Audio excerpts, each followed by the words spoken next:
I found a baby on our doorstep. No note, just a baby. I called my husband, shaking. He took one look and whispered, "That's Emily. Our daughter WHO went missing 2 years ago." I froze. He pointed to her neck, the same birthmark, the same bracelet. But where has she been? There wasn't a knock. No doorbell. No footsteps. Just the sound of the wind brushing leaves across the porch. I was coming downstairs, barefoot, holding my coffee, half awake. When I opened the front door to get the morning paper, I saw her, a baby, sitting quietly in a basket wrapped in a pink blanket that had little yellow suns stitched along the edges. She wasn't crying. She just stared up at me, blinking slowly, like she'd been waiting. My heart jumped. For a second, I thought maybe I was dreaming. I even looked around for a parent, a stroller, something. But there was nothing. No one on the street.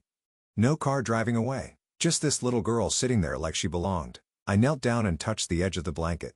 Her skin was warm, her cheeks rosy from the cold, but she didn't make a sound. She reached toward me with the tiniest hand, and that's when I saw it. A bracelet, a small silver band around her wrist, old, almost tarnished. My breath caught. I leaned in closer, staring at the engraving. And for a second, the world seemed to tilt. I knew that bracelet. I knew it down to the way the letter E curled in the word Emily. My hands began to shake. I whispered her name out loud.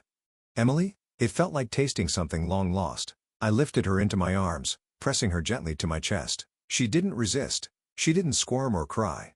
She leaned her head against my collarbone like she remembered the shape of me. I could barely breathe. I rushed inside, one hand on her tiny back, the other fumbling for my phone.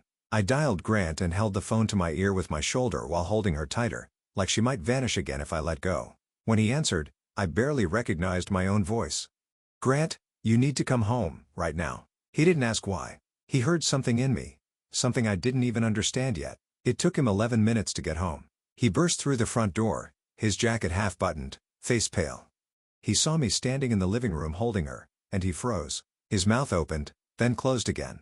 He stepped closer. "Where did you?" She was just there on the porch. No note. Just her. He didn't move right away.